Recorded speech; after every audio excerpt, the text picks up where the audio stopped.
I'd like to call to order Monday, March 31st, regular meeting. Please join Councilman Holman in the Pledge of Allegiance and stay standing for the invocation. I pledge allegiance to the flag of the United States of America and to the republic for which it stands, one nation, under God, indivisible, with liberty and justice for all.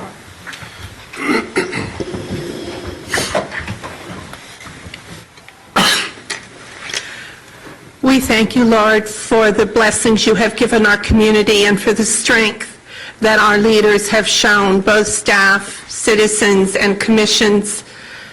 We thank you, Lord, that you have given wise guidance to those who have led the community in the past. And we ask that you help us recognize that we are not just dealing with what the events are today, but the impact they will have for many years to come as we look at a general plan, design guidelines, parks and recreation guidelines. We are working on a great deal for our community, and we ask for wisdom, patience, and your continued support. In your name we thank you. Amen. Amen. Thank you, Councilman Holman.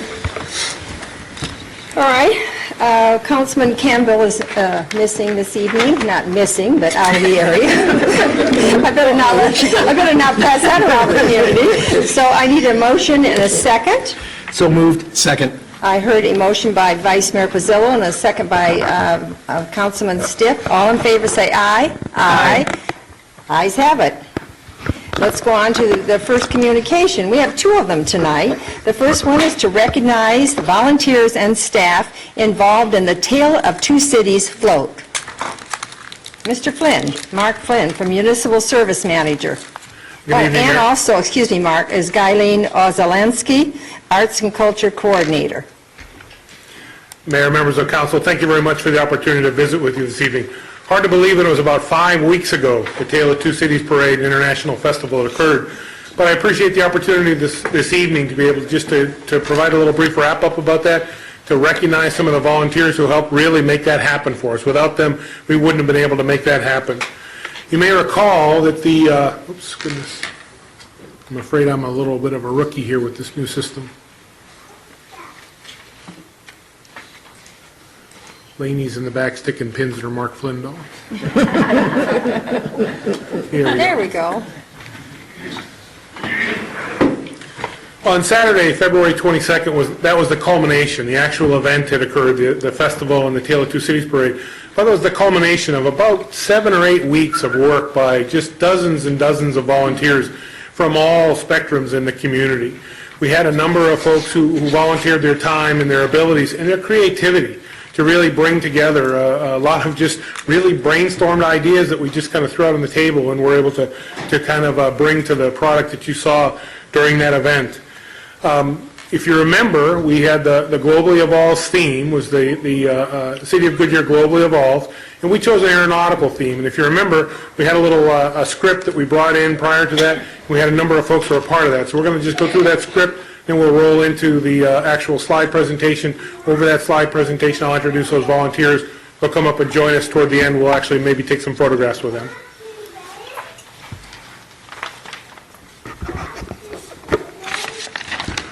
And now, on approach, the City of Goodyear's float escorted down the runway by the Phoenix Goodyear Airport operations team. This is a magnificent depiction of the history of Goodyear's aviation evolution. From humble beginnings as farmers crop-dusted fields to advanced aerodynamics. Goodyear's excellence extends internationally, well beyond its boundaries. With a scenic view of the airport and tower, bordered by spectacular mountain vistas, Goodyear continues to grow and flourish. Residents from around the world share rich cultural diversities, and businesses with sound international standings call Goodyear home. As we prepare for takeoff, our future is bright. City of Goodyear globally evolves. Special thanks to Phoenix Goodyear Airport and the Arts and Culture Commission for their collaboration and support. Joe, thank you, sir.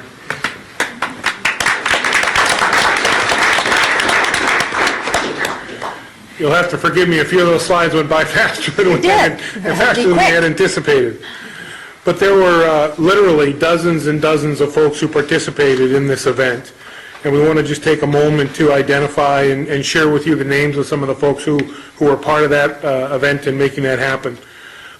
In particular, the Phoenix Goodyear Airport, Joe Husband, Clement Copeland, and Evan Anderson were the folks who provided us with the support vehicle that you saw at the beginning of our float presentation. Volunteers from the City of Goodyear included Reggie Otlowski, Rosemary Putnam, Callie Rogers, Eric Vale, Jerome Onstadt, Lyman Lockett, Hector Tapia, Susan Rogers, City Manager Brian Dalkey and his colleague, the Deputy City Manager Bob Beckley, were our support staff. They were guiding the float that day. Winnette Reed and David Side served as parade marshals. A number of folks from the facilities team were the assembly crew that put the float together and were able to make those things come to fruition, to get it all mounted up on the trailer to make that come to fruition. The folks from Goosebumps were very kind and very gracious. They awarded us at the end best adaptation to the theme. You can see the float there in the back, as you can see the way we kind of coordinated the use on the dump truck as well as the trailer. But the city was awarded with the best adaptation to the theme. Mayor, if you don't mind, we actually have the plaque for you. We'd like to present to you on behalf of Goosebumps and the group. This is another plaque to go with the award. And then we might ask your help in identifying some Thank you very much. folks from Phoenix Goodyear Airport. Well, actually, it's really not my plaque, it's everybody's plaque. It belongs to the City of Goodyear, but on behalf of the city, if you would, please. Thank you. Congratulations, Tale of Two Cities Parade Festival, an international celebration, Saturday, February 22nd, 2014. As you said, best adaptation to the theme of the parade entry award, the City of Goodyear. So I welcome you to my office, where I'll proudly put this on the wall, so. And if I could impose maybe just for one more moment, if you would. Yes, thank you. Thank you. Joe, would you come up here and stand? You're just so helpful. Thank you. And you've done so many things at the airport for us, and it continues. And I think about the tower and everything else. And you really believe in what you're doing. It makes a difference. It's not just a job to you.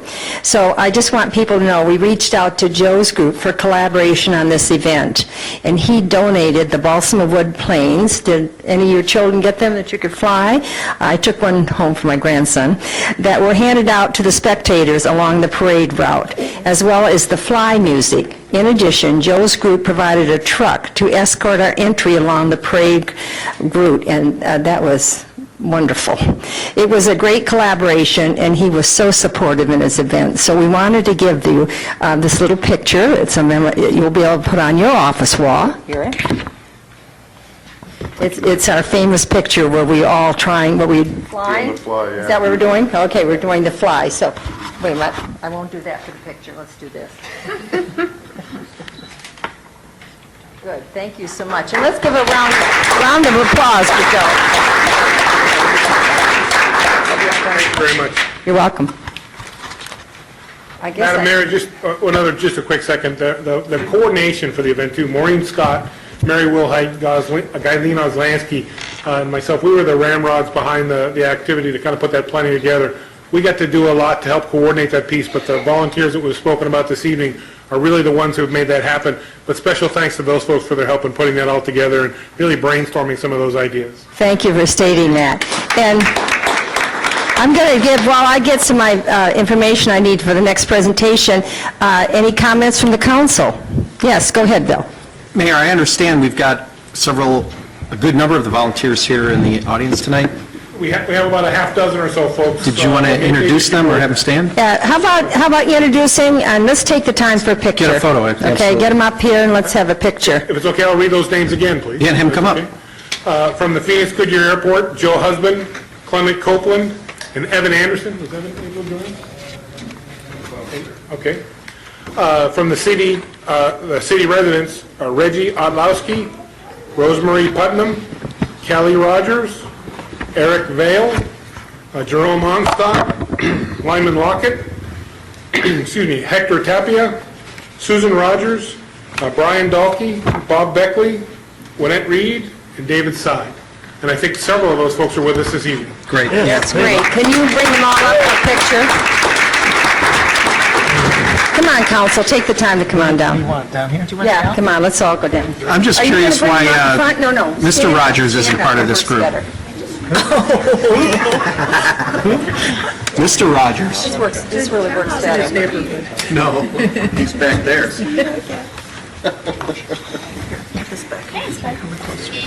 So we'll have to kind of go sideways. Well, hello, artist. There's our artist friend. How are you?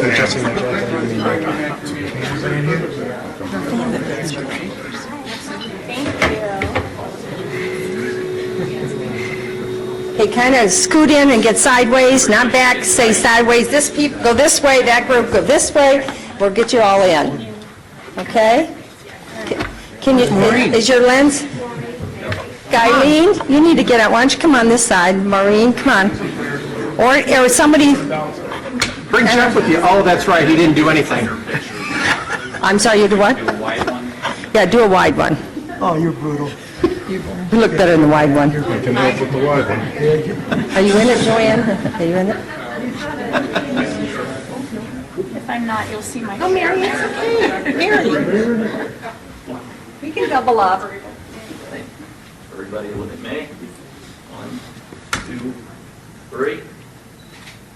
Take another one. You want to get in a little tighter. Mary. Oh. And take this. Okay, so we're doubling up. I don't feel you touching me. Surely you can get closer. Okay, so what are we doing now? Do you want, like, the shorter ones to get in front of the taller ones? Is that what you want? That's leadership, Mayor. Thank you very much. Thank you. Hey, that's my job. So just kind of the shorter ones get in front. Yeah, and you can keep each, that's it. The little one goes in front. Get in front of your daddy, honey. Put the two Yeah, get the children. little ones right in front. Be in front. You're little. The children in the front. That's important. Guys. We're going to get there. We take our time in Goodyear. We make it right. There you go.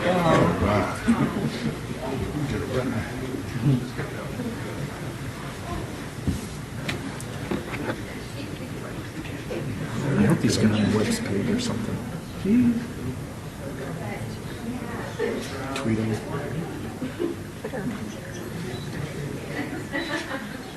Oh, my bad, I just sent him a tweet.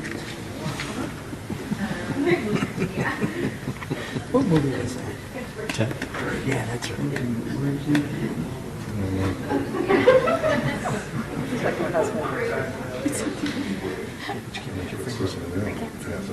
Can't put your fingers in front of the thing. Thank you, ladies and gentlemen, for all your work. Hey, thanks, really appreciate it, man. Thank you. Thank you. Thank you. Thank you, man. Thank you. Huh, thank you. Bye-bye.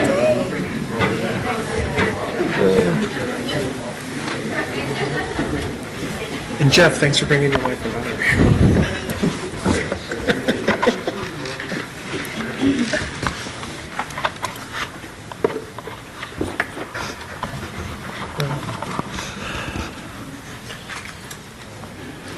The next item on the agenda is a proclamation, and March 31st, 2014, and this will be as Congenital Diaphragmatic Hernia Awareness Day. And to present this evening is Don Cotterman, IT Director, and he's also bringing a guest, Dr. Graziano. I got you. All right, a little Italian there. All right, go ahead, Dan. Good evening, Mayor and Council. We are here tonight to honor the individuals and families that have been touched by congenital diaphragmatic hernia by helping to raise awareness to this devastating birth defect.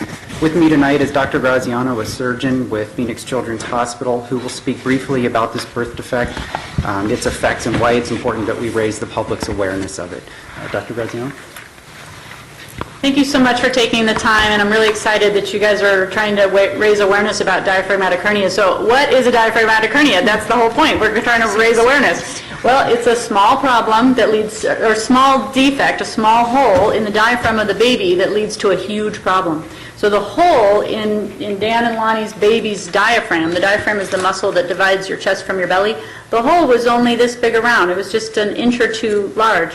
But everything in the belly then wants to go into the chest. So the spleen, the intestines, everything tries to go up into the chest, which makes the lungs squished. So as the baby's growing, the lungs don't grow very well. So this problem, the first time I ever heard about it, I was 18 years old, a pre-med student at USC, thinking I might want to go into surgery, wasn't sure what kind of surgery. And I read an article in the newspaper about diaphragmatic hernia and about a doctor in San Francisco who was trying to figure out how to fix this before the baby's ever born. So that's a prenatal surgery where you would fix that hole, put the guts back where they're supposed to be. I was fascinated by that. I thought it was the coolest thing ever. I said right on the spot, I want to be a pediatric surgeon. So many years of training later, 4 years at Columbia, 9 years of training at Michigan, I get to do this. I get to repair holes in these babies. The problem is, that was 25 years ago that I read that article. I know I look very young, but it was 25 years ago I read that article. The survival rate is exactly the same. It's still only 75%. 25% of these babies don't make it. The lungs are too squished. There's too much going on. When the Cottermans called me to help them, of course, I was completely excited to help them, but I can only make their outcome what I can make it. So we want to raise awareness so we can figure out to get these babies earlier. The sooner we diagnose it in utero, the more I think I can do for them and put them in touch with the right people. We also took care of the Cottermans in a new way. It's called the Arizona Fetal Care Network, and it was launched by Phoenix Children's Hospital, and I am lucky enough to direct that program. And we give access to these families to a doctor navigator that walks them through every little blip and every little step in the road. For example, Dan Cotterman texted me the night the baby was born, "Baby coming out now," and I got in my car, and I was at that hospital before anybody else had called me, and I had already called everyone and told them this baby was coming. So this is a way for us to pave the way for this baby to have the very best outcome, and I am proud to say their baby boy is sitting right over there and is as beautiful as he can possibly be. So thank you so much for raising awareness.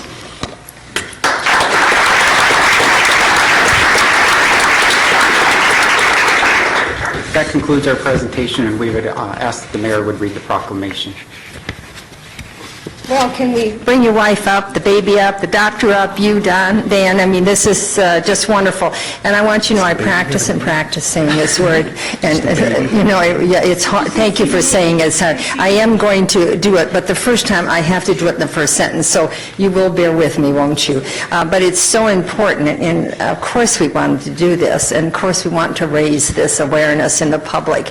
There's so many good people in the world that want to do something, but they don't always know what's out there, and this is going to tell them that.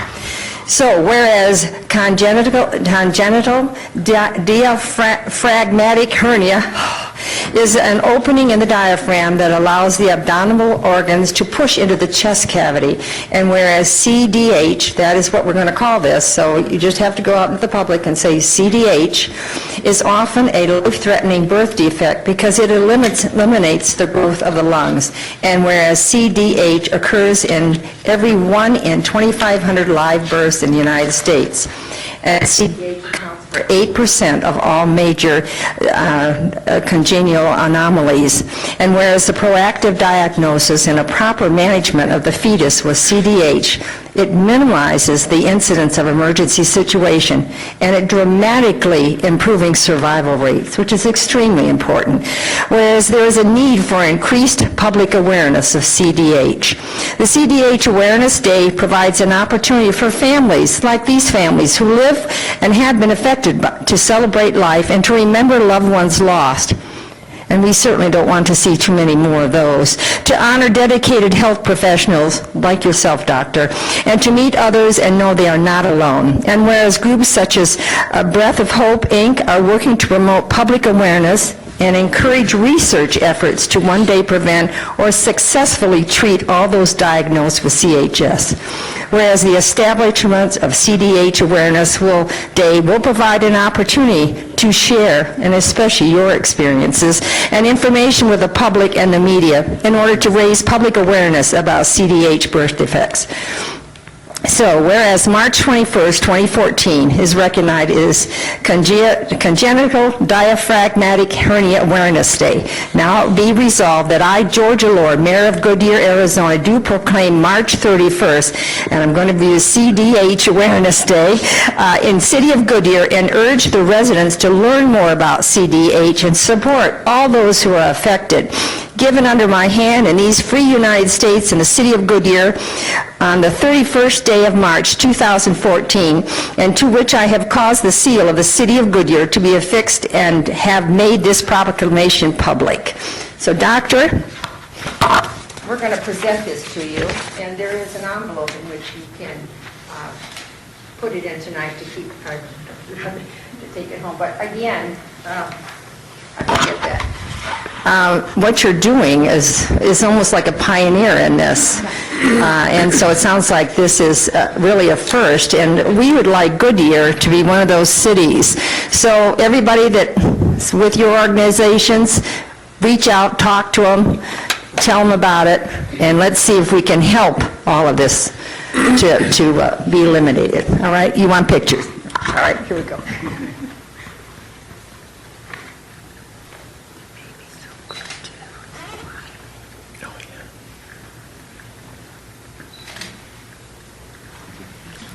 Thank you.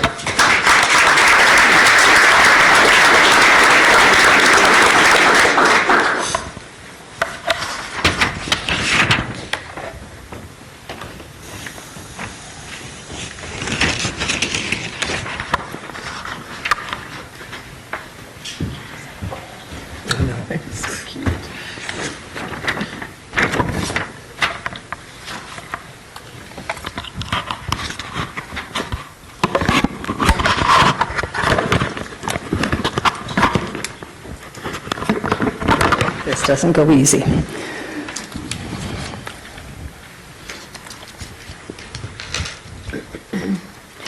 Now is the time for citizens who would like to address the City Council on a non-agenda item. Are there any speaker cards? Mayor, there's one speaker card. Yes, and you did give that to me, but would you read it off, please? Jay Humphrey. All right, Mr. Humphrey, as you come to the dais, let me explain how this works. It doesn't always seem to be so friendly, but it's a state law, so I have to repeat this and tell you these things. The council will listen to your comments, and they can take any of the following steps: respond to criticism, request the staff investigate and report on the matter, or request that the matter be scheduled on a future agenda. You have 3 minutes to speak. The yellow light and buzzer will let you know you have 30 seconds left to speak. Before you speak, please identify yourself clearly by stating, for the record, your name and address. Jay Humphrey, 14208 West Baseline Road, Goodyear, Arizona. And boy, after hearing what I just heard, I'm even ashamed to come up here and say something. Oh, thank you, thank you. Thank you for being so kind on that, but this is your time, and it's important. I forget what you call this machine. Do you need some help on that? Because we can bring someone up. Somebody help him with Elmo? This one. Oh, it's there? Good. Oh, there, wonderful. No, I like this. I lived at Baseline and Vineyard, or 143rd Avenue. This intersection is Vineyard and Estrella Parkway. And as you can see, we come right across the bridge there, and then we go into a turn. I'm not here to complain. I'm just here to ask, what should I do? I contacted your city repairs, and they said they were getting ready to put together a restriping program. And this year is going south off of the bridge and turning on the Vineyard. And it's a 4-lane highway going north from Estrella to this location, and it's a 4-lane highway going from Vineyard going west, but coming across the bridge is 2 lanes, and there's no turning lane there. And this day and age with all our cell phones, and I know none of us should, but everybody does, I see somebody coming across this bridge on their phone, texting or something, and looking up, and someone's trying to turn to go east on Vineyard, or trying to turn east off of Australia Parkway going on Vineyard. And if there is any way to put a turning lane, I'm asking, not here yelling and screaming, but if there's any way, or any of you know any steps that I should take, I'll be glad to get petitions, whatever I need to do. And but since they are putting together a striping program, if there's any way possible to put a turning lane there, or some kind of caution light, it's 45 mile an hour, and these cars, when they stop to turn and go east, or they stop to go going south or north, they become dead stop, and a bunch of traffic flying down through there. Somebody's going to get rear-ended, and a bunch of school kids or something. There's a major school up on top of the hill, and as we all know, Australia Park is getting busier and busier all the time, and we hope that Goodyear's going to grow, and you're going to build a whole bunch more homes up there. So if there's anything you can do for me, or any suggestion you can give me where I should go to get help, I'd certainly appreciate it. Well, I thank you very much for coming before us. I know it isn't always the easiest thing to do, and we appreciate it. And I will just turn it to staff to make sure that we contact him and somebody sits down and see what we can work out, okay? Thank you very much for the opportunity, Mayor. Well, thank you. You're wonderful, and you're wonderful for honoring people like the people just got here. Thank you very much. Thank you very much. All right. I need some help here. Would someone help me get this microphone on this stand?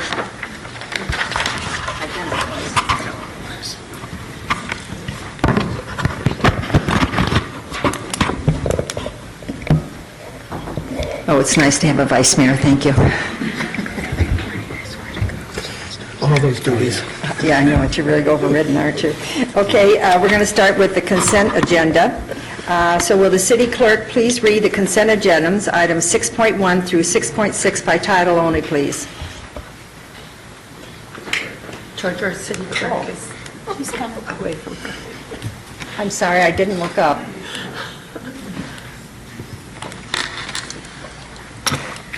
Item 6.1, approve draft meeting minutes from a regular meeting held on February 24th, 2014, and a regular meeting and a special meeting held on March 3rd, 2014. Item 6.2, accept the dedication of a 10-foot public utility easement adjacent to the south side of Van Buren Street, east of Estrella Parkway by Goodyear Estrella LLC, a California limited liability company. Item 6.3, authorize the city manager or procurement manager to execute any and all documents necessary to utilize the City of Scottsdale's contract with Cutler Repaving Incorporated for an amount not to exceed $1,836,435 to complete hot in-place recycle with rubberized overlay on various roadways. Item 6.4, accept the dedication of an exclusive water line easement and two public utility easements near the northeast corner MC 85 and Litchfield Road. Item 6.5, ratify the city manager's administrative approval of a utility easement to Arizona Public Service Company and Arizona Corporation, APS, to upgrade electrical service at the Palm Valley Marketplace. Item 6.6, adopt Resolution 14-1609, ratifying submission of a grant application to the Governor's Office of Highway Safety for equipment. Authorize the city manager to execute any and all documents for grant administration. Authorize the city manager to approve future GOHS grant submissions not exceeding $75,000 and execute any and all documents for grant administration. Thank you. Does anyone from the public wish to remove an item from the consent agenda? Does anyone on the council wish to remove an item? Yes? Councilman Stiff? Mayor, I'd like to request that we get a presentation on item 6.3, and I have a question on item 6.6. Well, could we answer your question on 6.6, and then we'll pass them all, but the other one, and we'll just pass that? Sure. Would that help? All right, so your question, tell me one more time, was 6.6, and it... That's the one you want a question on? Yeah, Okay. it's a question. I thought that we had authorized the city manager to take care of these grants about this time last year, so I'm curious why we're saying this again, I guess. Thank you, Councilmember Stipp. Mayor, Councilmember Stipp, in 2013, March 27th, to be exact, 2013, Mayor and Council approved the same action that's being requested tonight for the Police Department when they submit grant requests to the Governor's Office of Highway Safety. Tonight, you're being asked to approve the same action because the Fire Department is also submitting a grant to the Governor's Office of Highway Safety. So we want to make the same accommodation in the future for the Fire Department that we have in place already for the Police Department. And if I remember correctly, this 75,000, that's the manager's discretion, or not discretion, but that's the manager's purview, correct? In March 2008, Mayor and Council adopted procurement guidelines that allow for the manager to provide approval for procurement authority under the $75,000 limit for unbudgeted items. So this, because it's a grant application, would be considered an unbudgeted item. Okay, great, thank you. So that means we will always have this come up for a vote. No, we'll never have it come up again. Not again. Not for the Okay, I just want to make GOHS. sure I have this clear. I appreciate the question, Mayor. If in fact there's an application submitted that exceeds the city manager's Then it will authority, be. we would definitely bring that back for your consideration. Great. We're all in the same boat. Thank you so much. So I'd like a motion for 6.1, 6.2, 6.4, 6.5, and 6.6. Do I hear a motion? So moved. Second. I heard a motion by Councilman Stipp and a second by Vice Mayor Pizzillo. Roll call vote, please. Vice Mayor Pizzillo? Aye. Councilmember Osborne? Aye. Councilmember Loretano? Aye. Councilmember Stipp? Aye. Councilmember Homan? Aye. Mayor Lord? Aye. Passes 6-0. Great. So now we're going to go to 6.6. 6.3. 6.3 for a presentation. So who is going to do that?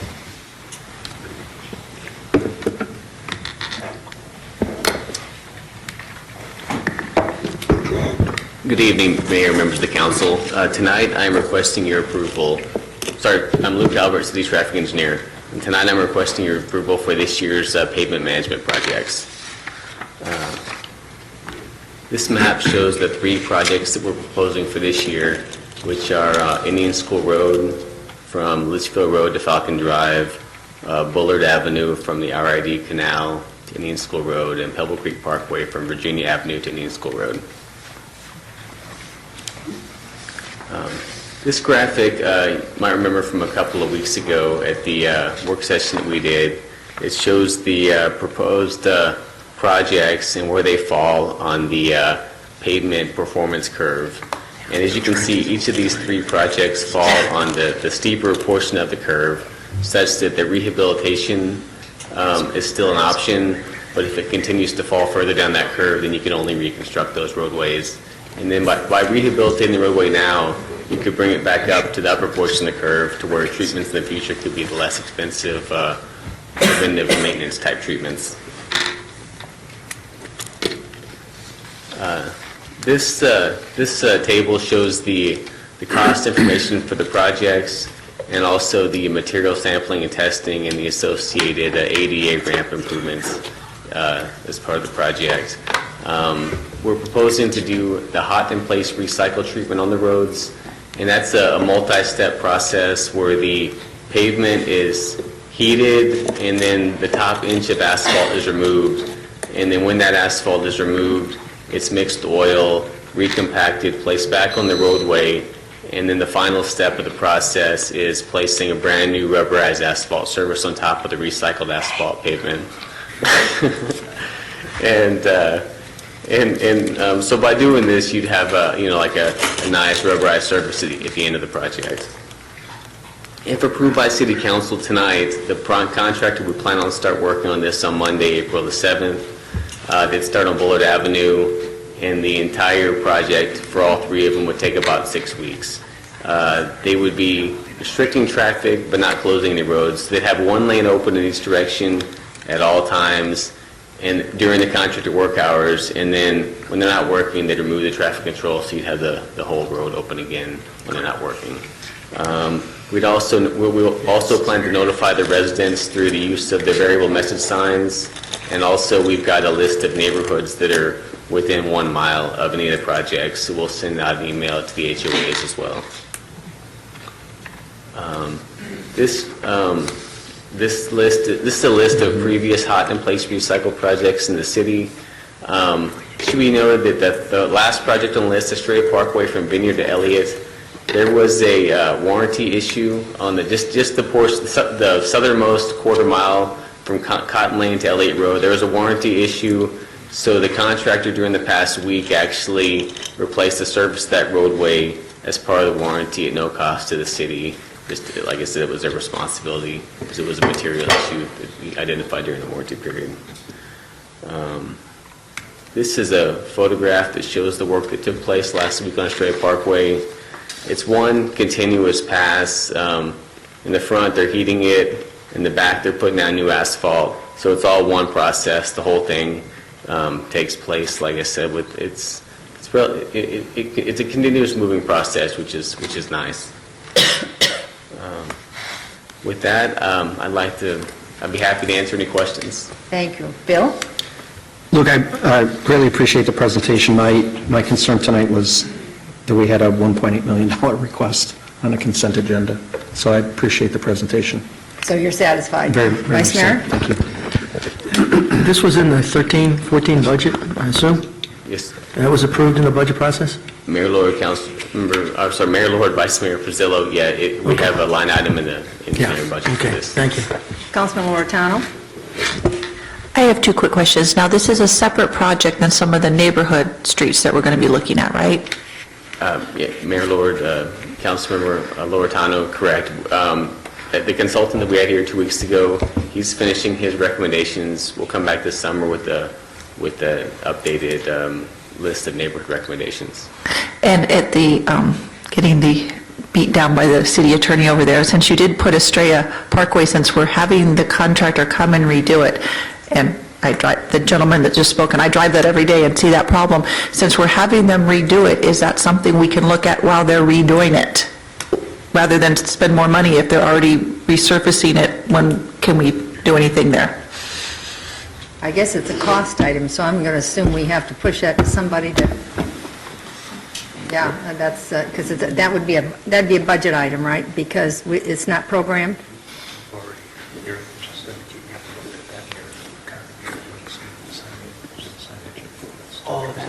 Oh, yeah, sorry. Mayor Lord, Councilman Loretano, over at Vineyard, right now, we're at least doing some sign enhancements, some striping upgrades, and then it'd be a future project, identified in the transportation master plan for any further work there. So you're saying, should I clarify this, a future, and then, Bob, maybe you can tell us the future, because the biggest thing about this, it's sound abatement. And the one you're doing on Bullard that goes by two communities, those I are... wasn't talking about the sound abatement. No, he's talking about the... When it showed up and they said they were redoing it because of the... Estrella. Estrella, when they were Yeah, yeah. redoing it for the, not for the sound abatement, but because I guess the structural problem, I just wondered if they're going to look at the restriping, if they're ripping it all up anyway, Why don't they? why don't we look at it now, or can we? What's going to be happening is they're going to be just replacing what's there today. The signage Luke's mentioned is something that he's going to try to heighten the awareness of the condition. It's a section that does require some attention. This project does not include any widening of that system. When that is widened, it will necessitate more than likely some bridge work over the canal. So it's more of an involved solution. So we're going to really look at it in two steps. First step would be to look at increasing the awareness by additional signage and possibly striping. I'm not sure if there's any flexibility in striping. And then look at the structural fix, if there can be a lane widening, and then how could that be phased in? Did that answer it, Sherry? Yeah. Bill? That Councilman Stiff? creates one for me, though. If during race time, that turns into a 4-lane road, now I realize we're giving up bike lanes when we do that, but I think I share Councilmember Loretano's concern, that intersection, and I don't know if we've done a warrant, if that's something that you got, that as we get the staff report back, if that's something that has already been done, et cetera, but I hope that we give that a very serious look. There's a guy who talks in the public safety sector, his name's Gordon Graham, he says if it's predictable, it's preventable, and I think we can predict that we're going to have something there, so let's not wait for it to become a traffic accident intersection. And I know that there's been several, but at one of them, it's going to become fairly serious, so I just throw that out. I realize it's not a lot to do necessarily with this particular request, but we're talking about pavement management, so I just throw that a concern out there. We agree wholeheartedly. In fact, as we were talking about this section last week, that question came up. There has been a constant monitoring of the accident crash data, but more than that, just as you point out, Councilman Stipp, it's a location that you think that something is going to happen. So prevent it if we can, and that's what our goal would be to do. Okay. Satisfied? All right, then could I have a motion, please, on, in a second on 6.3? Mayor, I move to approve item 6.3. Second. I heard a motion from Councilman Stipp and a second Vice Mayor Pizzillo. Roll call vote, please. Councilmember Osborne? Aye. Councilmember Loretano? Aye. Councilmember Stipp? Aye. Councilmember Holman? Aye. Vice Mayor Pizzillo? Aye. Mayor Lord? Aye. Passes 6-0. Great, thank you very much. All right, we're going to start the business section, and the first item is a public hearing to receive citizens' comments on the city's proposed adoption of the development fees. So I'm going to open the public meeting. Larry Lane, Finance Director, will present. Larry? Thank you, Mayor. Good evening, Mayor and City Council. Okay, we got this going. Okay. Haven't seen me for a little while. It's been a while, and I'm sure you're getting bored not being able to talk about impact fees a bit. We've been missing it, really. I got it pretty good here. Since October, are you kidding me here? Shouldn't be that hard, should it? Well, it's a PDF. I think you're going to have to Yeah. use your arrow key up by the 1.6. Try there. You need some help? Been doing that, and Could somebody help him? See if we're... yeah. You got a running mouse You there. know that you're in trouble if I'm helping you. Is this moving? See that arrow there? I was trying to get there. You get better than me. Just don't move. Okay. I was talking about the mouse. Well, you got her attention. She's got it back there. This is probably the briefest, least explained public hearing presentation on adopting rates in my involvement over the years. But the reason for that is that when this process started with the City Council, I think I had a full head of hair, and we've gone through a number of sessions dating back to October of 2013, just with your involvement, considerably prior to that with the development of these fees. Under the Arizona revised statutes, the process is that you start with the development of land use assumptions and an infrastructure improvement plan, and those are the primary variables that determine what your impact fee rates are, or your impact fees are. So on February 24th, the City Council approved the land use assumptions and the public and the IIP, and then they set the public hearing for tonight for the development fees. After this, you will not take action. After you receive public input, you'll take no action tonight, but on May 12th, you'll be asked to adopt the development impact fees and they will be effective August 1st of 2014, consistent with the requirements of Arizona's revised statutes. I'm just going to interject one thing, but after Please. I dismiss, or after I bang the gavel and close the public hearing, then you can have some comments, okay? Go ahead, Larry. Okay. Sorry. So the schedule that I have up is showing you the proposed fees in each of the three zones, north, central, and south. North is north of I-10, central is from I-10 down to the Gila River, and south is south of the Gila River. The statutes require separate fee calculations for each zone, and those are the zones that seemed appropriate for the city of Goodyear. So the proposed fees would be for parks and recreation, streets, police, and fire, and then for the utilities, it'd be for both water and wastewater. We were asked to do a comparison of the fees, and since our last meetings, we were asked to actually make comparisons with some East Valley communities just to kind of broaden it. In the past, we had more of the communities around us in our presentations. Because of the zones, the complexity of comparison to the other communities is extremely complex. The last time we did it, we kind of took the middle one, but as we broadened it with more areas to look at, it got more complex. So what we're showing you in this schedule on the proposed fee categories, and the green side there, those proposed fees, we're showing the lowest and the highest in each of these communities, instead of just the middle one that we had before.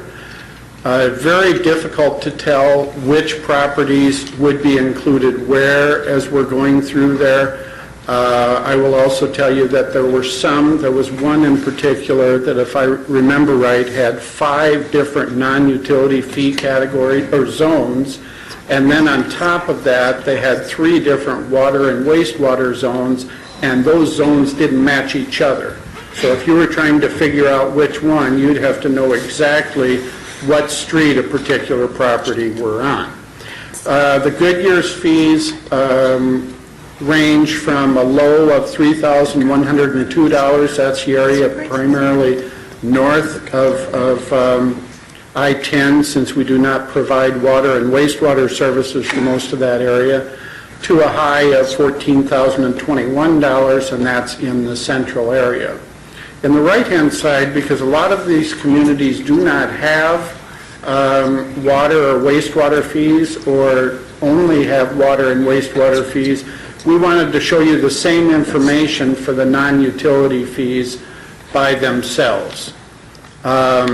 These are sorted in order from highest to lowest, but it was based on the highest fee in the proposed fee category. The same information is provided for, there we go, we're closing in on it. I pushed it once, and just trust me on this. The same information is on the commercial category, and the city of Goodyear, we excluded on the commercial category the, there it is. Okay, dude, are you going to move or not? No, you're not. Okay. The commercial category, we specifically excluded the utility impact fees, because that varies so much depending on the types of uses that you'll have in a commercial category. The ranges in those, the highest of any category was in certain areas of Peoria at about $11,500, and you had 3 communities that we looked at, which was Scottsdale, Surprise, and Tempe, which were 0 because they only charge for water and wastewater impact fees. Goodyear's range from $2,218, and that's charged per 1,000 square feet, by the way. and to a high of $2,943. Larry, is that on the next page? Because someone's moved the cursor for you to click on that down button. Yeah, it's on the next page. As I push the button and it don't want to move. Would you like some help? There you There you go. go. No, I'm going to get this away. Thank you. I think we need a battery over here. Yeah, that is the commercial information that I was just discussing. And the final page, and really the final part of my presentation, if you can move it to the next page, that would be appreciated, is just the same chart I showed you earlier, but for public comment that allowed them the opportunity to see the fee schedule that is being proposed. So I'll take any questions, or I guess probably appropriate to take I think public I'm going to comment close the first. public hearing first. So with that, I'm going to, excuse me, are there any speaker cards? No, Mayor. Would anybody from the audience like to speak? Well, then I'm going to close the public meeting. So we're not required to take action on this tonight, but let's get the questions out there. So did anybody have any questions? I just have a comment. You satisfied, you, Vice Mayor Pizzillo? I just want to add the comment, listen, I appreciate all the effort that staff and all the meetings you had on the outside. I know for anybody who's turning it in for the first time and watching your presentation, there's not a whole lot of detail other than the charts, but there's been a lot of work behind the scenes that's gone into this, and we appreciate all those efforts, and especially with the tight timelines that was thrust upon you through the state legislative action. So with that, again, appreciate the actions of staff, appreciate the input you received from the development community, and also incorporating all those many discussions we had and putting this final piece together. Thank you. I just noticed on Gilbert, their fees were so high. One of the lists, 17, was it on the first slide? Right. I know you can't probably get back. It's on the homes. But the third slide in would be one more. There you go. Yeah. I'm just Correct. curious, because, you know, we always compare ourselves to Gilbert in many ways, because those are the two areas that are really having a lot of homes being built, so. These are proposed fees. Their council, like you, haven't approved those fees at this point in time. It's the best information that we have. It's quite a bit, I think isn't over it? there, they've got a lot of infrastructure needs that they're dealing with, and they also are one that are including, for example, trails fees as part of theirs. I believe their park fee, including the trails, is higher than ours was. Can we do that? I thought we couldn't do that anymore.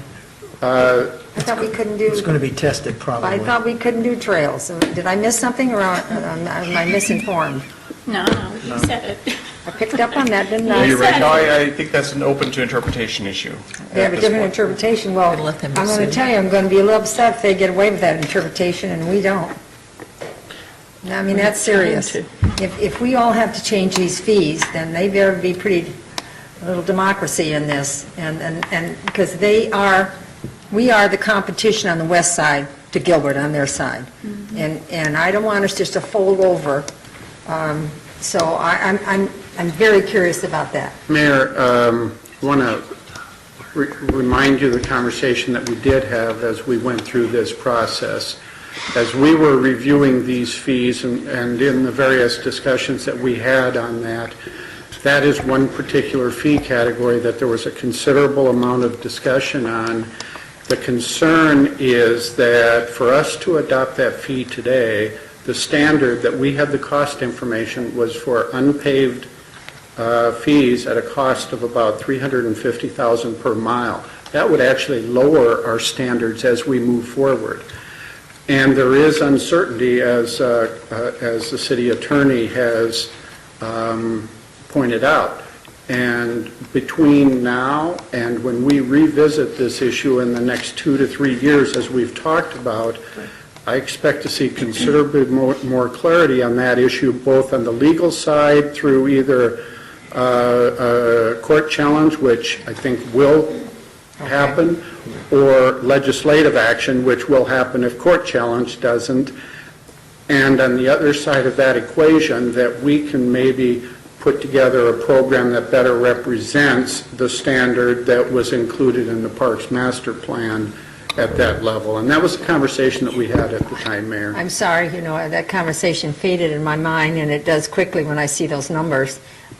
So I know you don't have a crystal ball, but what would you say the time frame is in that before those challenges are made? And I mean, what is the housing market? I mean, what are the developers or home builders thinking? I mean, does anybody have a sense of this when your conversation with them at all?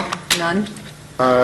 I have met with the Home Builders Association, and all they've done is given their interpretations.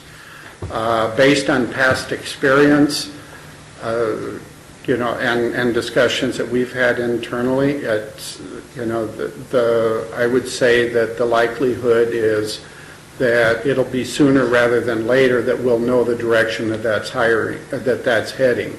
I would expect that the fees will take effect in August, and sometime in the next 12 months, you're probably going to know the direction it is heading, whether it's challenged or not. And part of the reason that we've talked about revisiting this issue in less than the 5 years required by state law is that there's a lot of assumptions that we're making today. And those assumptions involve not only new statutes, but growth rates. What's the economy going to do? Are we going to grow faster or slower than our assumptions? We've made a lot of assumptions to build these fees, and when those assumptions, when you get information and you start varying from those assumptions, that's how you can rein it back and keep it moving in the positive direction. So I think we're going to see in the next year or so, we're going to start to see trends. So are there conversations with the Home Builders Association going on? Do we ever hear from them on anything like this? Because they were the backers of that legislation? As we go along and develop this, I kind of want to know what the conversation is Yes. around the community. The conversation that we had during this process with the Home Builders Association was that they did not believe that trails were authorized by the statute. They thought it was very specific to that effect. Okay. Other attorneys have taken a different position on that, and it varies by community and so forth. We did not ask our city attorney to take a position per se on that because of the other variables involved and the fact that we will be coming back in a couple, 3 years. Okay, the couple, 3 years again, and I didn't talk like this the last one. I'm sorry, you hear it, and then the second time you hear it, and the third hear it, kind of seeps in, and you really get the reality of it all. 2 or 3 years, we could have quite a few communities already started, and a lot of trails. We're talking about trails in our Parks and Rec. So I really am concerned at 3 years. I don't know how, you're the lawyer, you're the expert on the financing. I don't mean to say I know better than you. I don't. I just can tell you from my point of view, personally, that's a lot of time in 2 or 3 years. So I don't know, City Manager, if there's if there's a solution to this or what. Joe, Vice Mayor? Can anything be added to the rates right now? Not at this time, no. That's what I thought. Okay. Any other concern?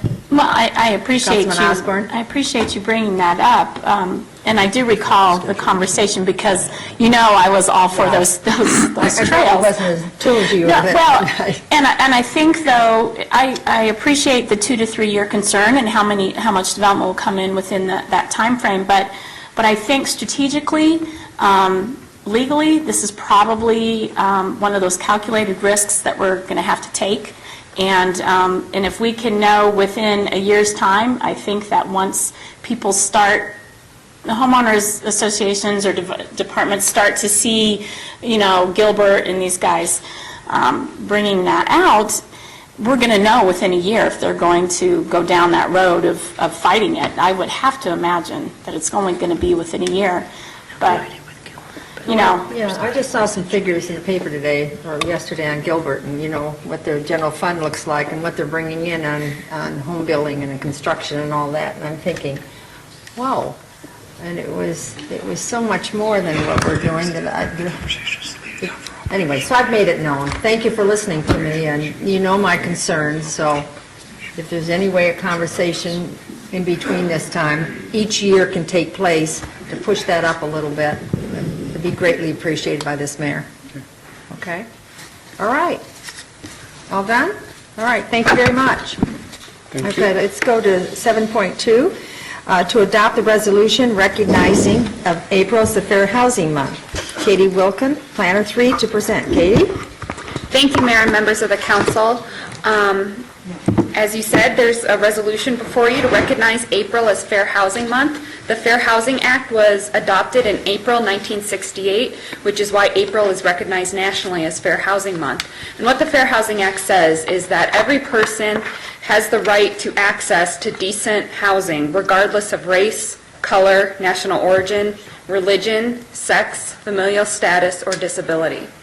And for anybody wishing to learn more about the Fair Housing Act, on the city's website, goodyearaz.gov, under the residents, there's a housing resources page, and we have information there about the Fair Housing Act, and also if you think you might have been discriminated against, how you can lodge a complaint against a landlord or realtor or a member of the community. So that's all I have, and I'd be happy to take any questions. Thank you very much. Would anybody from the audience like to speak? I'm sorry, are there any speaker cards? No, first? Mayor. Anybody in the audience like to speak on this issue? Okay, will City Clerk please read the resolution by title only, please? Adopt Resolution 14-1605, recognizing April as Fair Housing Month and promoting fair housing. Thank you. Could I have a motion and a second, please? Second. I heard a motion by Councilman Osborne and a second by Councilman Loretano. Roll call vote, please. Mayor, did you want to ask for any comments? I couldn't hear. Do you want to ask any comments? Oh, I'm sorry. Thank you very much for reminding me. Just say it a little louder. I didn't quite hear you. I'm sorry. Any comments? Roll call. Councilmember Loretano? Aye. Councilmember Stitt? Aye. Councilmember Holman? Aye. Vice Mayor Pizzillo? Aye. Councilmember Osborne? Aye. Mayor Lord? Aye. Passes 6-0. Does anybody hear this speaker kind of echoing tonight? Am I the only one? And I have to say that because I wear hearing aids, but from up here, mine sounds echoey. Does yours? Anybody else? Just me? Sounds fine. Sounds fine? Might be getting feedback. Well, okay. Let's go to 7.3, is to adopt a resolution to approve the purchase of the Police Department Property Evidence Facility. Linda Beals, Real Estate Coordinator, to present. Linda? Good evening, Mayor and Council. As noted, my name is Linda Beals. I'm the Real Estate Coordinator here at the City of Goodyear. Tonight I'm here to make a presentation on the purchase of the the Police Department Evidence Storage Building that we are proposing to purchase.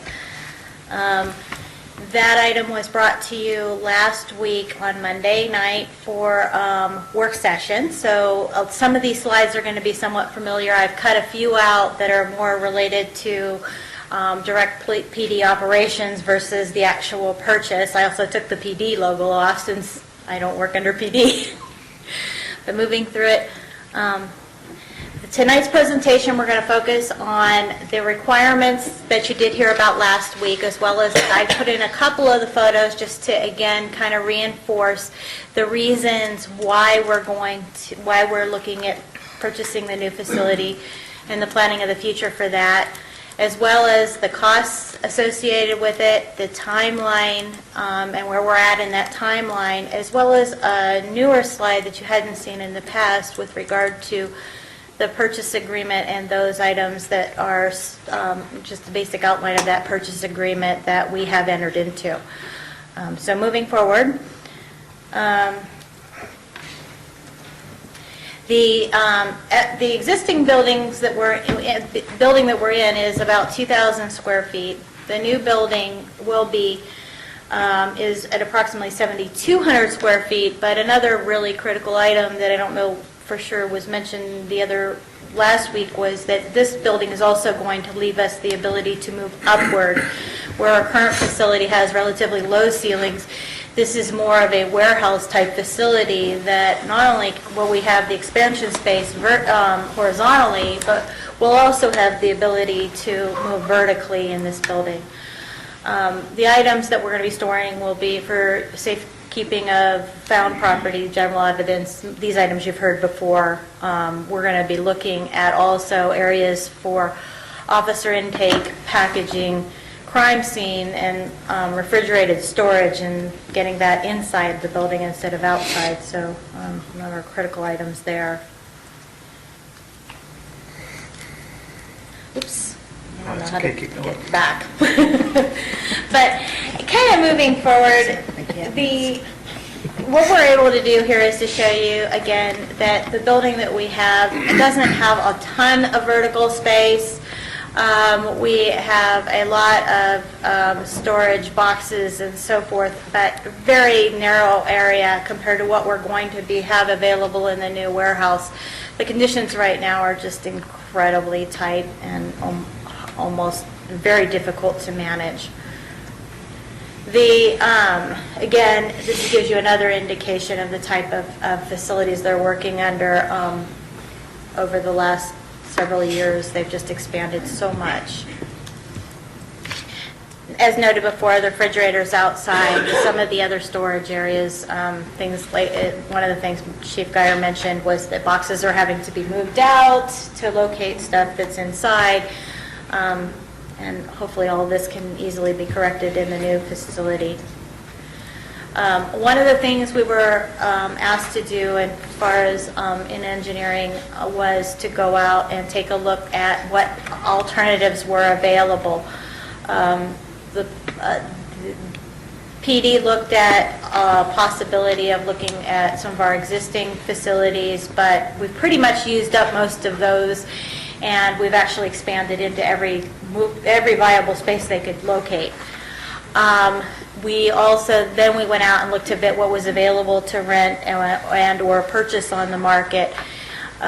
We looked at a number of locations. I think we looked at a total of about 10 different locations for the facility. Once we had a chance to meet on it, go out there, meet together with PD, this location was deemed to be the best from a number of standpoints, not just the size of the facility, which we're projecting,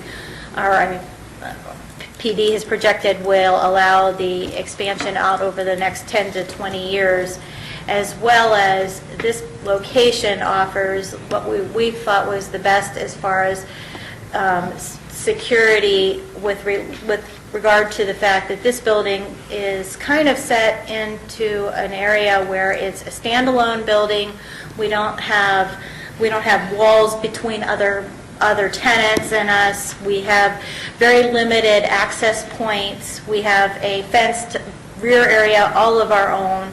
And it just allows a lot of features that a lot of the other facilities that were available in Goodyear didn't offer with level of this type of security that this type of facility needs.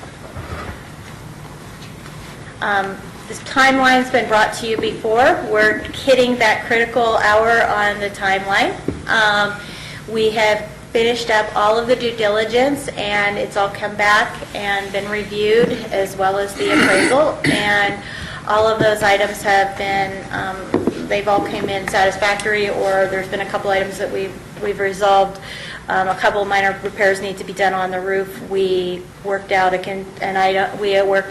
credit from the seller of $1,500 to work with the minor issues on the roof. Where we're at now, as you can see, some of those items weren't highlighted before, they are now.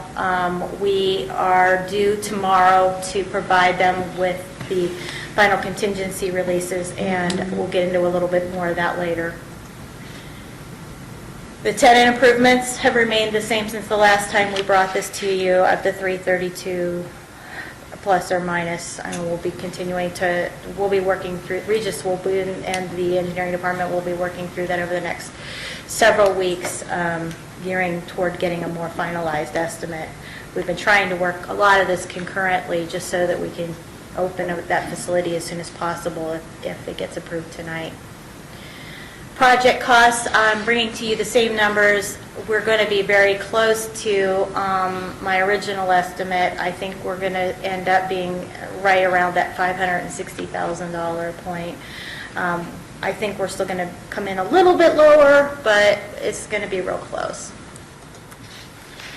The final slide tonight is with regard to the actual items that we're bringing toward for approval tonight. The purchase agreement, as previously noted, was for $546,000. The property appraised at $550,000. We are scheduled to close on or before April 25th, 2014. In all likelihood, if this item is approved tonight, we will probably close somewhat earlier than that. The contingencies that we put in that purchase agreement, because of the value of the purchase and whatnot, was that the appraisal would be at a minimum of $546,000, that we had until April 1st, 2014 to complete our due diligence, as well as that our council would have to approve the purchase agreement. So with that in mind, we're asking that you approve the resolution that will essentially authorize the city manager and city staff to remove the contingency items and to move forward with the purchase of the property. Thank you, Linda. All right, are there any speaker cards? No, Mayor. Okay, would anybody from the audience like to speak? All right, would the city clerk please read the resolution by title only? Adopt Resolution 14-1610 approving the purchase of the industrial property located at 2711 South La Luna, Goodyear, Arizona 85338, La Luna property from Remlin LLC and Arizona Limited Liability Company for $546,000, authorizing the city attorney to make non-substantive changes to the attached purchase agreement, authorizing and directing the city manager or his designee to take all actions and execute all documents necessary to carry out the intent of the resolution and the purchase of the La Luna property. Thank you. Could I please have a motion and a second? So moved. Second. I heard a motion by Councilman Stipp and a second by Councilman Osborne. Open for council discussion. Councilman Stipp? This is usually Vice Mayor Pizzolo's question. Oh, Larry. you're learning, huh? Is this, I have forgotten, are we, and I'm going to use the word cash, and I know that makes everybody shudder, but are we paying cash for this, or are we going to finance this? Mayor, Lord, Councilmember Stipp, we are funding this with cash. The actual appropriation we're using will come from the Bullard Wash digital marquees. Got it. Thank you. Councilman Osborne? Well, thank you, and Chief, I'm pleased that we're going to be able to not only help your department have the tools they need for success, but also house them better. And even though these funds are coming from the digital billboards. Yes. Yes. Okay. Digital iSource, I'm sorry, billboards. I would like to say that this was the type of thing that I believe the premise behind the billboards from the Citizens Budget Committee that actually brought the idea to have them years ago. This is what they would have wanted the money to be spent on, and so I'm very pleased with that. I'm glad to hear that. Any other comment? Well, I am too. It's just been I said this before, I'm repeating myself over and over again. It was such a need. I appreciate the department's use and have to work around all that small space. But I feel like we're moving on as a city. We're getting some of these facilities that were really desperately needed for our public safety. So, thank you. So, roll call vote, please. Councilmember Stipp? Aye. Councilmember Holman? Aye. Vice Mayor Pizzolo? Aye. Councilmember Osborne? Aye. Councilmember Loretano? Aye. Mayor Lord? Aye. Passes 6-0. Thank you very much, Linda. Let's go on to 7.4, to adopt resolution authorizing the city manager to execute an environmental access and remediation groundwater reuse agreement with Goodyear Tire and Rubber Company. Mark Holmes, Water Resource Manager, to present. Mark? Thank you, Mayor Lord, members of the council. I'm here before you this evening for consideration of environmental access and remediated water reuse agreement. The agreement is between the City of Goodyear and Goodyear Tire and Rubber Company, which is the principal responsible party for the remediation at the Superfund site at Phoenix Goodyear Airport South. The initial term of the agreement is a 20-year agreement. It's revocable with 10-year extensions. The purpose of the agreement is to help expedite cleanup efforts at the Phoenix Goodyear Airport South Superfund site. It's also an agreement to provide the City of Goodyear a safe local water resources for city reuse. And safe meaning that the water quality meets state and federal drinking water standards for trichloroethylene, or TCE. The water quality is consistently and continuously monitored by the Environmental Protection Agency and the Arizona Department of Environmental Quality to make sure it meets standards. And EPA and ADQ have and approved of this reuse. And the water is to be provided to the city at no cost. So what does that mean? It is going to be provided, there's a little map right there. I know it's hard to see. Up on the north side of the airport, there's a yellow line, if you can zoom into your map. And you'll see, okay, there we go. This is the Phoenix Goodyear Airport South Superfund treatment system on the north side of the airport. And they are going to construct a remediated groundwater line that runs along the north, heading to the southwest perimeter along the airport to the Bullard Wash. And they'll be constructing that.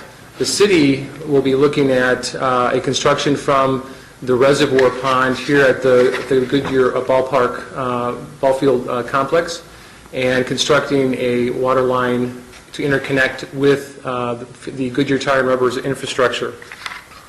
Currently at the ball field complex, water costs are between $200,000 and $300,000 per year, and of course that's depending on temperatures, precipitation, and so forth.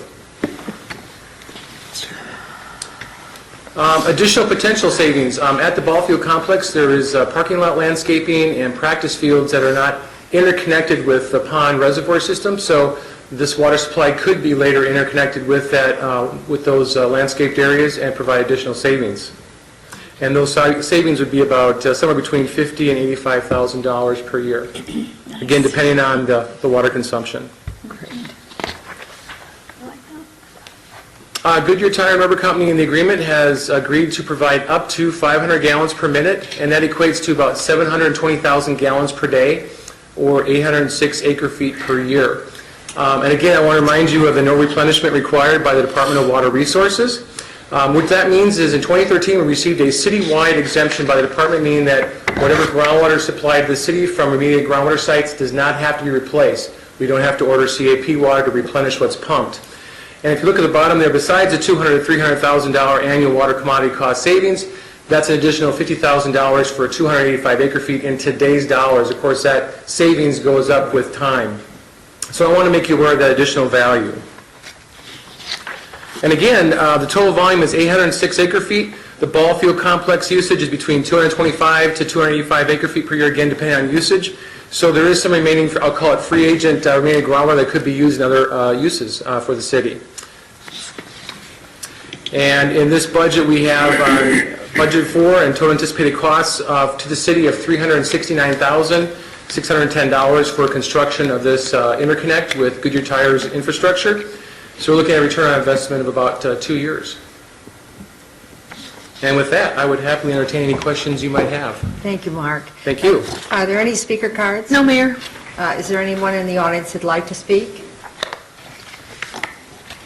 Would the city clerk please read the resolution by title only, please? Adopt Resolution 14-1592, authorizing and directing the city manager or designee to execute an environmental access and remediated groundwater reuse agreement with Goodyear Tire and Rubber Company, providing authorization and direction to the city manager or his designee to take all actions and execute any and all documents necessary to carry out the intent of the resolution and the environmental access and remediated groundwater reuse agreement, and providing for an effective date.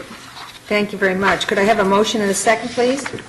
So moved. Second. I heard a motion by Councilman Stiff and a second by Vice Mayor Pizzillo. Open for council discussion. Vice Mayor? You know, this has been a project dear to my heart, Mark, since this was first brought up by Nathan in one of the tours over there. Really appreciate this effort, especially in the savings on the water for the ballpark. The only thing I would encourage is, and I see in the COAC where you've got some additional cost if you expand on other areas, as you had mentioned, is to take as much of that water as we can to drive down our operating cost. Because I think the return on your investment, especially for the first piece in 2 years, and some of the others are going to be well worth the investment for the city. And I appreciate those efforts. Thanks. May I respond? Mayor Lord and Vice Mayor Pizzolo, just want to mention that a lot of legal staff and, of course, many other staff members were involved in the creation of the agreements, a lot of staff time. So a lot of folks that work at this besides myself. Well, congratulations to all of them. Thank you. Councilman Stipp? Mark, two slides previous, you talked about free agent water. And what I'm curious is, are we able to sell free agent water that's remediated? I think in the agreement right now, and I have to turn to the attorney, I think that they're providing that to the city of Goodyear for our uses. Sell meaning as to entities within the city of Goodyear or outside the city? Well, within the city. Okay. The driver behind my question is, we're going to run that water line right down the edge of the airport property, which is going to either produce an opportunity for the airport to use that, or for us to be able to offer remediated water to anybody who may develop around the ballpark. So there may be some energy in that, but I realize, based on what you said, this free agent water may not be subject to that, so I was just... I think there'll be plenty of opportunities to explore those types of partnerships. Okay. I know that again, to remember that should the remedy change, the remedy comes first, and this could become something of a reduced volume, just depends on the remedy. Sure. All right, thank you. Any other questions? All right, thank you. Could I have a roll call vote, please? Councilmember Holman? Aye. Vice Mayor Pizzolo? Aye. Councilmember Osborne? Aye. Councilmember Loretano? Aye. Councilmember Stipp? Aye. Mayor Lord? Aye. Passes 6-0. All right, let's go to 7.5, to adopt a resolution temporarily suspending certain provisions in the engineering design standards and policy manuals. Mark Holmes, once again, to present, Water Resource Manager. Thank you, Mayor Lord and members of the council. Again, before you for consideration for a temporary suspension of the provisions within the City of Goodyear Engineering Design Standards and Policies Manual. I was before you in December. We had a work session. We talked about reclaimed water, direct deliveries.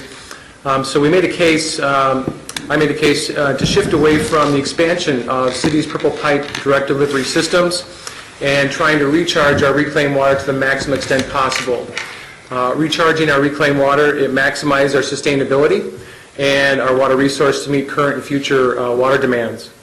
So pursuant to the council's direction, staff is moving forward with numerous revisions within the city's ordinances. And again, recharging means putting that reclaimed water underground in the aquifer.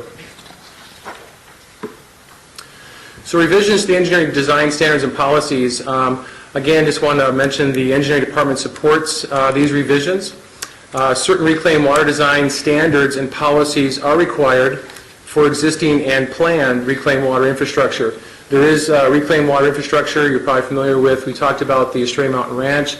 So therefore, there's a great portion of the provisions that need to stay and need to be enhanced. The necessary revisions will take considerable time and to be vetted and completed before they're brought back before you for approval.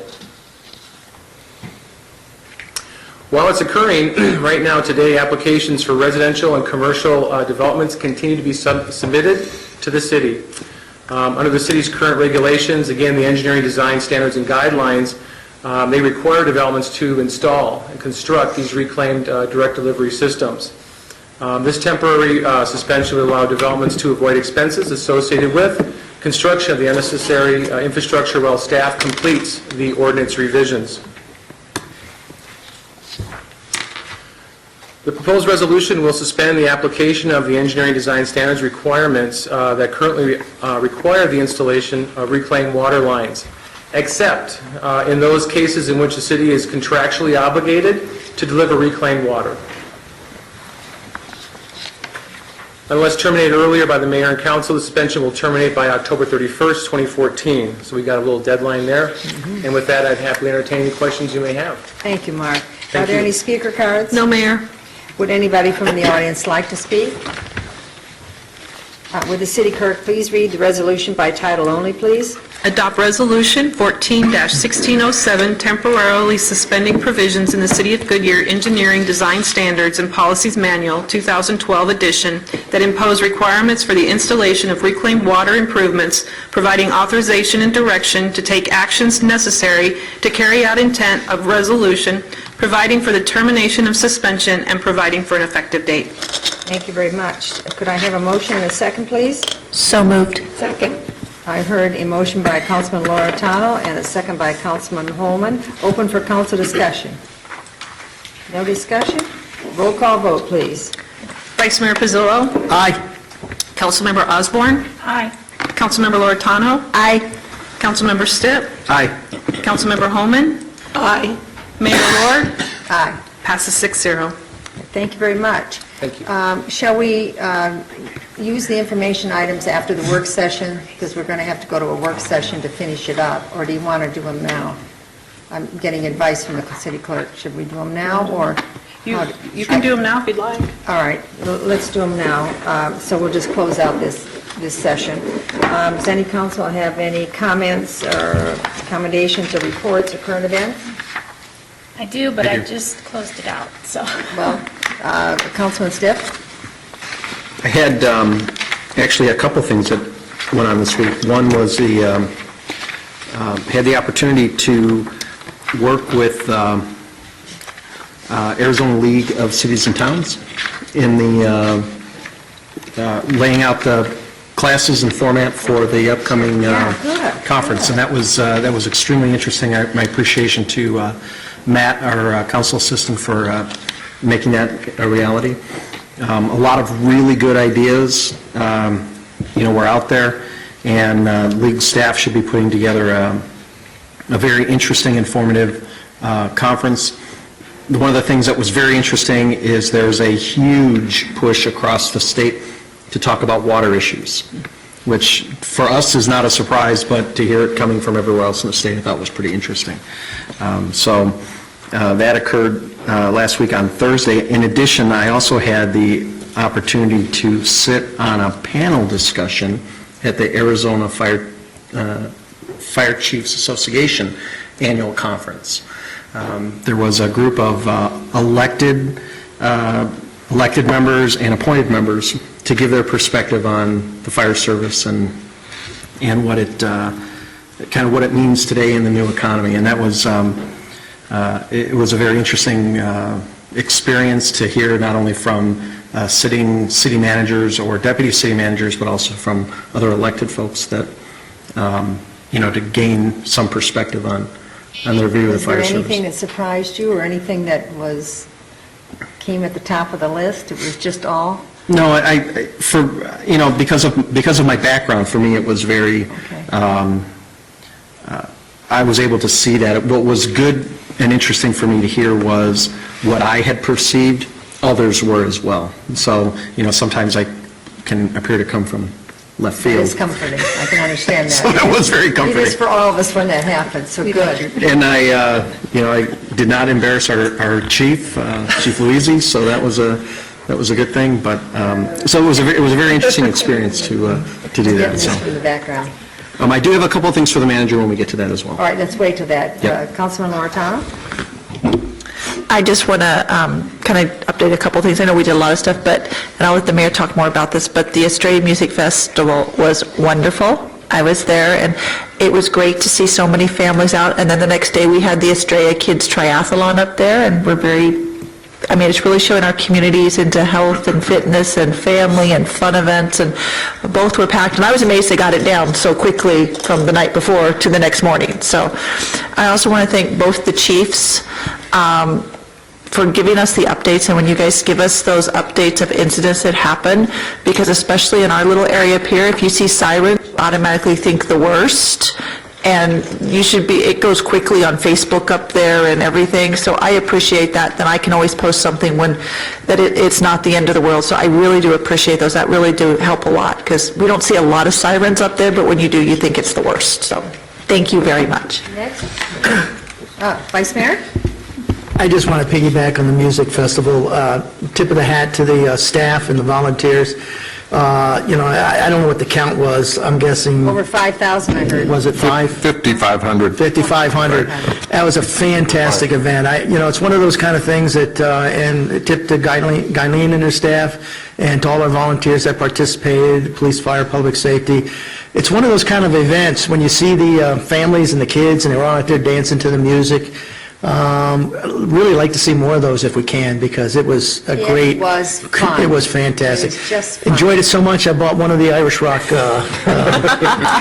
albums. So it really, truly enjoyed myself. So again, I can't say enough for the staff. It was a great event. His horizons. Yes, I broadened my horizon. Went from metalhead to Irish rock, okay? It was, I just to add to that, it was probably one of the, it was just a great, and Guyleen, I have to shout out to you, and I have to shout out, our staff was there, I think they were there all day, because it was, was a multi-day event, so I can't thank them enough for the sacrifice. It was on a weekend, they sacrificed a lot of Some of them, time. they said, went right from spring training to this. That's right, spring training to that, that's right. So, any other? I do. Yes. Well, Councilman Osborne. Thank you. I wanted to give some very large thank yous to our assistant, Matthew Ligori, and also Cindy Mason.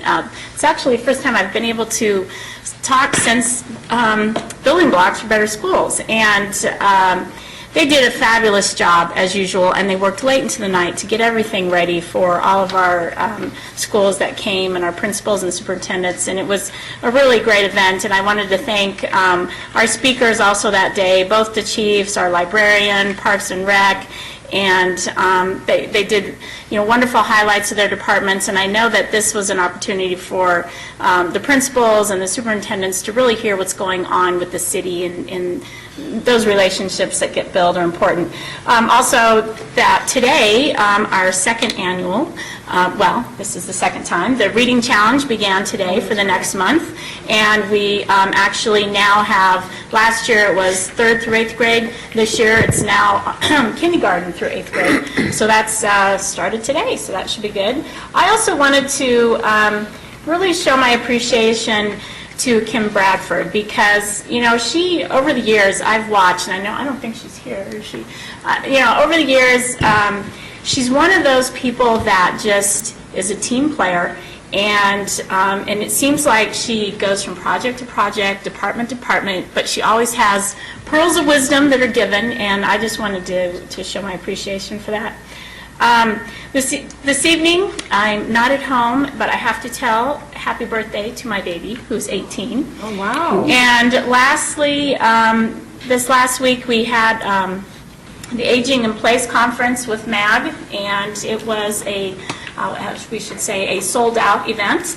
And I was really proud of our communities in our valley that have come together and have recognized that, this is something we need to keep our eyes on, because by 2020, they say that we're going to have 700,000 people all over the age of 65. I'm kidding. And that's, giggling, I know. And I reminded the audience, I actually kind of did a little question with everybody out there. There was like 250 people. I said, so tell me, who's from the East? Who's from the Midwest? And it was like 3/4 of people raised their hand. And I said, well, have you seen what your friends and family have gone through? Because that number could get bigger faster if those kind of winters continue to happen. So it was really good, and I'm proud of what's going on, and MAG playing a big role. Thanks.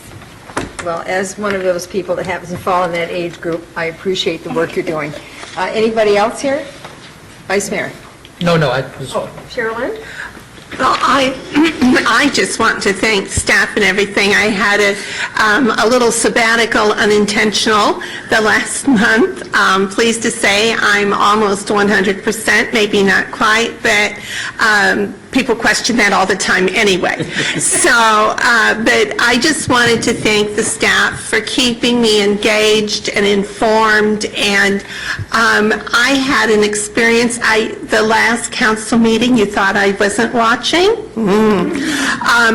I told our city manager the live streaming, while I couldn't participate, but with the live streaming, I was able to use 2 iPads and have the presentations on one and watch the live streaming with the other. So I was able to watch what you were seeing yourselves as well as to watch you and hear what you were saying. And it was very effective. I wasn't able to participate, but I really was able to capture the essence of the meeting, I believe. So for any of you who have that same opportunity, I really felt that I got the essence of the meeting.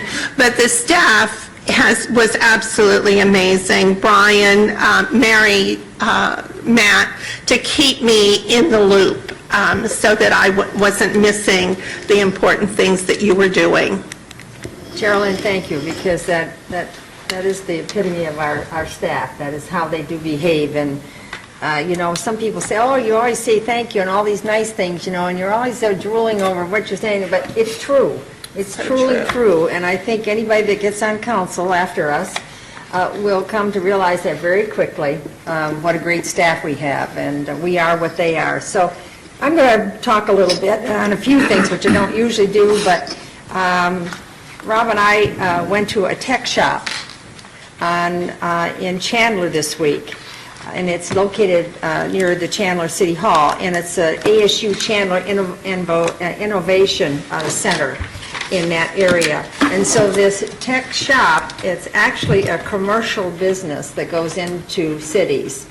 And there's a private partnership, and it's based on membership. And so you have to have so many members, guaranteed memberships before they'll come in. And it's a do-it-yourself workshop that provides, and I'm going to have to read some of this because it had so much, provides you with the tools, equipment, and training to support the community of creative people. I mean, there was welding. There was forms that okay, if you're inventing something, you need a plastic form of it, there's a machine you can do that with. There's air machines coming around. There's blow torches. There's a sewing area. And they have instructors. And so if somebody has developed a widget on their computer, but they want to see it made, they can go in there and they're taught how to do this. It's also for, I think you have to be 12 years age to get into this. It is marvelous. I'd love to see it for our city. In fact, it says state-of-the-art woodworking equipment. I mean, huge industrial sewing machines. I mean, all this is very industrial, the equipment. Full welding equipment, laser cutters, CNC mills, 3D printers, sanding and finishing equipment. You can even get polished metal in there. It was just unbelievable. So anyway, not now. We've got a lot of things going in our city, but if we find an area around the airport for this, I have visions that if we could do and I haven't talked to Westneck with this yet, but a combination, you know, so it'd be a school as well as used for our citizens. It was just fantastic. So I wanted to tell you about that. The other thing, when Mark Holmes was up, I couldn't think about, we went to ASU to a presentation, and first of all, I want to thank Sandra Brody, a Goodyear Water Conservation Specialist, for inviting me and having this opportunity. So they have given the ASU this problem solving. And so they had 4 groups come up in the lecture hall, and their challenge was potential options for handling brine that is produced at the Goodyear Water Reclamation Facility. And these 4 groups, if you don't have faith in our future youth, which sometimes, you know, when you see some of the things going on at ASU, or you see people's grade average, you see all that, and you think, oh, what's going to happen in the future? There were some brilliant presentations, and I felt some really creative ideas. So I just think that it's just a great thing that Mark Holmes, is he still here? Are you the person responsible for this program? And they're doing another one. I'm trying to think what it is, the next one next week. Oh, shoot, I can't remember what the subject matter is, but it's another great subject matter. And then, of course, they'll report this all back to staff. And I thought Now, I kept saying to our water people, do we have that? Do we know how to do that? I mean, I was sitting like this behind me because I thought it was so creative. So just to let you know that one. Okay, what am I, there's so many of them I want to get to. Okay, and about, ASU presentation. Okay, Little League. It started on Saturday. It's been 10 years. It's a 10-year anniversary since we all got together at the Hoot Now. Sue Linney and myself and a bunch of people got together and decided we're going to do this. So we're going to try to do something special for the original people that helped form this. So I asked the city manager to do plaques or something, and soon because it's a 10-year. But you can't imagine how many Little League teams, these little people coming on the field, each team had 3 or 4 adults with it. And when you think, and then you've got the team mothers, and you've got the people that are selling the goods to support the teams, you know. It really is, it's really heartwarming. I'm going to recommend that you all attend this next year because it really tells you what Goodyear is all about. We have a lot of young people. And then the other thing I did discover, I think we need some more baseball fields, and I think you've all known that. So I'm just going to throw that out, that we certainly want to do that. And then, of course, the Lakeside Fest was fantastic. I was a little questionable on how it would be, but they had artists in the day that were chalk artists, and these were high school students that did chalking on the sidewalks. So they had a variety of things until the concerts really started. So it was a big success, and I have to tell you, I think Goodyear is the majority of the success that was made by their help. They couldn't have done it without our city and without our support. So thank you to all of the staff. So I think we're done with that. City manager, anything reporting? We did have one gentleman come up, Mr. Humphrey, was it? So. Correct, Mayor, that was Jay Humphrey. We will be following up. We got his contact information, so we'll follow up with him. Okay, and do you have anything from us? Was there anything to the, yes, Councilman Stipp? I had 2 items that didn't necessarily come up tonight, could have been handled offline, but I had honestly forgotten about them until I sat down. First is, can we get a follow-up, please, on the email threat that we all received last week? We never received, at least I didn't, a follow-up on that. Can we find out what's going on with that? Yes, we'll get another one out. All right, and then secondly, and this crosses a number of borders, if you will. So on Sunday, I observed a rural metro fire truck driving down Litchfield Road, changing all of the traffic lights as it was proceeding to just drive down the road. I can tell you that it activated the light at Wigwam and Litchfield at 1:28 p.m. on Sunday. So if traffic can track the changing of the lights, which I think they can through the programming, that'll at least tell them how far they went. But I was not very happy to see that. I know in our city that that's a huge issue, and it is absolutely known as a no-no. And I was shocked to see this private corporation taking advantage of the emergency system that we put in. So I figured I'd throw that out and let everybody on the planet know that that's what happened. So that's all I got. Joanne? I had one question. A couple years ago, Palm Valley Boulevard, by Palm Valley Elementary School, that circular area there was all repaved, and it was beautiful. And back then, though, I had asked about the cracks that were in the pavement itself, because they seemed rather large. And, you know, grass was growing up between them. And back then, I was told, oh, they have to be a certain width, you know, to be an issue. And I said, okay, I get that. But here we've got to be a year and a half, 2 years into it.